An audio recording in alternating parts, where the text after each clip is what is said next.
Hello applicants, अगर आप Australia में स्टडी करने का प्लान कर रहे हैं तो आपको पता होना चाहिए इस टाइम पे ऑस्ट्रेलिया किन चीज़ों को बहुत ज़्यादा स्क्रूटनाइज कर रहा है before giving COE by the universities और वीज़ा बाय द एम्बेसी। तो आज के वीडियो में वो इम्पॉर्टेंट फैक्टर आपके साथ डिस्कस करूंगी, उसका सोल्यूशन भी बताऊंगी, उसके लिए क्या ऑल्टरनेटिव्स हैं, आप किन चीज़ों का ध्यान रख सकते हैं। तो अगर डिटेल्ड इन्फॉर्मेशन चाहते हैं वीडियो को अंत तक ज़रूर देखिए। वीडियो अच्छी लगेगी तो उनको शेयर ज़रूर करना उन स्टूडेंट्स के साथ जो ऑस्ट्रेलिया में जाके पढ़ना चाहते हैं, और हाँ, चैनल को सब्सक्राइब करना तो बनता ही है। ऑस्ट्रेलियन एजुकेशन की बात की जाए तो बहुत ज़्यादा डिमांड में है, not only in India but world wide. इन्होंने भी अपनी एजुकेशन पे किसी भी तरह का कॉम्प्रोमाइज़ नहीं किया, बहुत ज़्यादा स्ट्रिक्ट रहे हैं रिगार्डिंग क्वालिटी, इसीलिए स्टूडेंट्स जो हैं वो ऑस्ट्रेलिया में पढ़ने जाते हैं। अगर इंडिया की बात करें, इंडिया में बहुत ज़्यादा डिमांड है कि ऑस्ट्रेलिया में जाके पढ़ना स्टूडेंट्स का ड्रीम है, लेकिन इस टाइम पे जैसे डिमांड ज़्यादा है तो ऑस्ट्रेलिया के पास ऑलरेडी वो जितना उन्होंने नंबर सेट किया है वो ऑलरेडी अचीव हो गया हुआ है। इस साल की बात करें तो जून में काफ़ी हद तक बच्चे जो वहाँ पे जाके पढ़ रहे थे और उनको वीज़ाज मिले भी थे। इसके कारण बाद में जो स्टूडेंट्स अप्लाई कर रहे हैं तो ऑस्ट्रेलिया स्ट्रिक्टनेस बहुत ज़्यादा करी जा रहा है। अब स्ट्रिक्टनेस में सबसे पहले क्या आता है, आप कौन से बोर्ड से पास करे हो। काफ़ी यूनिवर्सिटीज़ हैं जो पंजाब बोर्ड की बात करें तो उसको एक्सेप्ट नहीं करती, सीबीएसई चाहिए, स्टेट बोर्ड्स नहीं उनको चाहिए। वो भी एक हर्डल रह जाता है स्टूडेंट्स का अपनी ड्रीम यूनिवर्सिटी में पढ़ने के लिए। तो इस फैक्टर को तो कुछ भी चेंज किया ही नहीं जा सकता। हाँ, आइल्स पीटी की स्कोर की बात करें, अगर कम आती है तो रीअपेयर करके उसको दोबारा अप्लाई कर सकते हो, उसमें दोबारा एग्ज़ाम दे के उसको स्कोर को बढ़ा सकते हो। अगर बात करें वहाँ पे गैप की तो उसको लेके ऑस्ट्रेलिया बहुत ज़्यादा स्ट्रिक्ट है। वहाँ पर जो +2 पास है वो रीसेंट पास आउट होने चाहिए, वो गैप एक्सेप्ट करते ही नहीं है। हाँ, पीजी के लिए गैप एक्सेप्ट होता है विद प्रॉपर जस्टिफिकेशन। सबसे इम्पॉर्टेंट रोल आता है वहाँ पे फंड्स का। तो गाइज, फंड से रिलेटेड आपको इन्फॉर्मेशन होनी चाहिए कि पहले जैसी बात बिल्कुल नहीं है कि आप जो अपने पेरेंट्स के फंड दिखाते थे या उनका इनकम दिखाते थे तो काम चल जाता था, सेविंग्स दिखा दी, बात हो गई।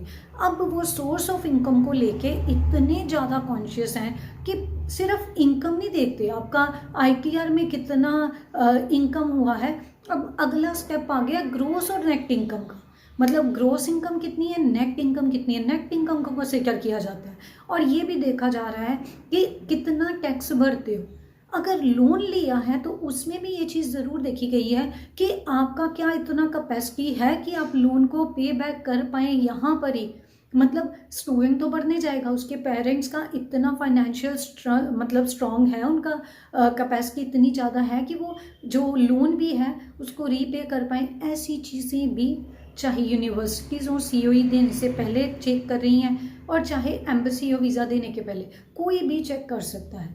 सो गाइज, अगर आप अप्लाई करना चाहते हैं ना तो first of all make sure आपका प्रोफाइल स्ट्रांग हो, अकेडमिक्स अच्छे हों, आपका जेन्युइन इंटरेस्ट है, आप में क्यूरोसिटी है, आपने खुद भी सर्च किया है यूनिवर्सिटी में वही प्रोग्राम क्यों करना है, क्या फ़ायदा है। ये नहीं कि मेरे रिश्तेदार ने ये बता दिया, मेरे भाई ने ऐसा बोला, मेरी बहन ने ऐसा बोला, तो यहाँ के आपके अंकल आंटी ने बोला, ऐसा नहीं। आप में क्यूरोसिटी होनी चाहिए कि आप अगर ऑस्ट्रेलिया में अप्लाई कर रहे हैं या वहाँ की किसी यूनिवर्सिटी में अप्लाई कर रहे हैं तो क्यों अप्लाई कर रहे हैं, क्यों वही प्रोग्राम वहाँ ऑस्ट्रेलिया जाके पढ़ना चाहते हैं। क्योंकि जब आप रिसर्च करते हो ना तो आपको इंटरव्यू फेस करना बहुत आसान होता है, रादर कि आप किसी के व्यूज़ को एक्सप्लेन करें इंटरव्यू के टाइम में भी। और अगर डॉक्यूमेंट्स वाइज देखा जाए तो कोई भी एक्सक्यूज़ नहीं एक्सेप्ट हो रहा, डॉक्यूमेंट्स को लेके काफ़ी स्ट्रिक्टनेस है। तो मेक श्योर जब आप अप्लाई करते हैं या आप सोचते हैं ऑस्ट्रेलिया में अप्लाई करने का, आपका बैकअप, आपका डॉक्यूमेंटेशन बहुत स्ट्रॉन्ग हो, चाहे अकेडमिक्स हो, चाहे फाइनेंशियल डॉक्यूमेंट्स हो, चाहे स्पॉन्सर की इनकम हो, वो सभी चीज़ों को बहुत ज़्यादा स्क्रूटिनाइज किया जा रहा है। और गाइस, गैप बिल्कुल एक्सेप्ट नहीं हो रहा। अगर आपने जाना ही ऑस्ट्रेलिया में है, +2 रिसेंट पास आउट किया है, फेब इनटेक है, ये इनटेक निकल गया तो आने वाले टाइम में आपके लिए जो गैप का इशू बढ़ सकता है। और इस महीने डेफिनेटली वहाँ से रिपोर्ट आने की उम्मीद है कि वो क्या नई अपडेट कर रहे हैं रिगार्डिंग इंटरनेशनल एजुकेशन, जो उनका मेजर सेक्टर है, और उसको लेके क्या चेंजेस आ रहे हैं। डेफिनेटली उम्मीद है आने की, तो जब भी आते हैं आपके साथ ज़रूर वीडियो बना के शेयर करूँगी। और गाइस एक सजेशन है, ऑस्ट्रेलिया जाना ही जाना है, ज़रूर अप्लाई कीजिए, साथ में बैकअप ज़रूर प्लान कर लीजिए। वो चाहे आप कनाडा का करें, यूएस का करें, यूके का करें, कंट्रीज सारी अच्छी हैं, बट आप पीछे एक बैकअप ज़रूर बना के रखें जिसमें आपके वीज़ा चांसेस ज़्यादा रहते हैं। बैकअप बनाने का ये फ़ायदा होता है कि आपका इन केस अगर किसी भी कारणवश ऑस्ट्रेलिया से अगर आपका ऑफ़र आ गया है तो सीओई नहीं आ रही, या किसी भी रीज़न वाइज गैप बढ़ रहा है, तो आपके पास दूसरा ऑल्टरनेट होता है। क्योंकि यूके में भी सितंबर इनटेक है, कुछ सीट्स हैं, कुछ प्रोग्राम्स हैं जो मई के लिए भी ओपन है। अगर यूएस की बात करें वहाँ मई इनटेक ओपन हो गया हुआ है। अगर हम बात करें कनाडा की तो वो सितंबर क्या मतलब सितंबर 2024 तो है ही है, और जनवरी तक भी एडमिशन्स की बात पहुंच रही है, जनवरी 2025। सो इसीलिए सजेशन दे रही हूँ कि अपना एक तो ऑल्टरनेट ज़रूर रखिए, और ऑस्ट्रेलिया तभी अप्लाई कीजिए अगर डॉक्यूमेंट्स स्ट्रॉन्ग है, प्रोफाइल स्ट्रॉन्ग है, ओनली देन।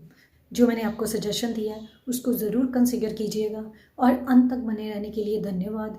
चैनल को सब्सक्राइब कीजिए, वीडियो को शेयर ज़रूर कीजिए, ताकि स्टूडेंट्स जो अप्लाई करने जा रहे हैं ऑस्ट्रेलिया में उनको पता हो आज क्या सच्चाई है ऑस्ट्रेलिया में अगर वीज़ा लेना है तो।